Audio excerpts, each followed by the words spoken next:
హే ఆగండి ఆగండి ఆగండి, 10 రూపాయలకి 4 ప్లేట్ల మిర్చీలు, ప్లేట్ కట్లీస్ అయితే వస్తుంది. ఇది ఎక్కడ అనుకుంటున్నారా? నేనైతే అడ్రస్ చెప్తా, వీడియోనైతే ఎండ్ వరకు చూడండి, అస్సలు మిస్ కాకండి. ఓయ్ ఎక్కడా అని ఆలోచిస్తున్నారా? పొక్కట్లో వచ్చిందా అండి ఏమైనా? 10 రూపాయలకు రానికే ప్లేట్ మిర్చి 40 రూపీస్, 1 ప్లేట్ కట్లీస్ 30 రూపీస్ అండి. నాకైతే తినాలనిపించింది. ఇంకా అలా అయితే బయటికి వెళ్ళాను. మరి మీకు అదెందుకు చెప్పాను అనుకుంటున్నారా? కొంచెం ఇంట్రెస్ట్గా చూస్తారని.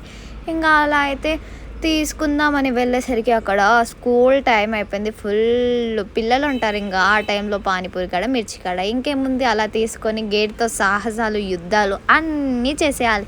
ఇదంతా అయిపోయాక మెట్లు అనేటివి ఒకటి ఉంటాయి కదా మన రూమ్కోవడానికి, అవి పెట్టేంత ఇబ్బంది ఇంకెక్కడ ఉండదు. అవన్నీ ఎక్కేసేపు లోపు కడుపులో ఉన్నది తిన్నది కూడా అరిగిపోతుంది. ఇంకా అలా తినేసి, కట్లీస్ అంటే నాకు చాలా ఇష్టం, దాన్ని గీకి గీకి గీకి తింటా అలాగా. ఇంకా తిన్న తర్వాత కొద్దిసేపు అయితే ముచ్చట్లు వేసాము. ఆ ముచ్చట్లు ఏంటి అక్క అని అనుకుంటున్నారా? మీకు అవి కావాలంటే కామెంట్ చేయండి, ఇంకో బ్లాగ్లో చెప్తాను.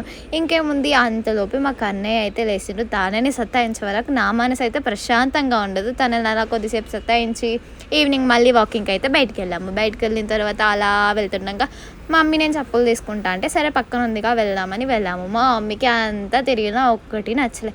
ఇంకా సర్లే అని ఇంటికి వెళ్ళాము. ఇంటికి వెళ్ళిన తర్వాత తిని పడుకుందామన్న లోపు ఇతనేమో ఏదో ఒక పని చేస్తాడు మాకు.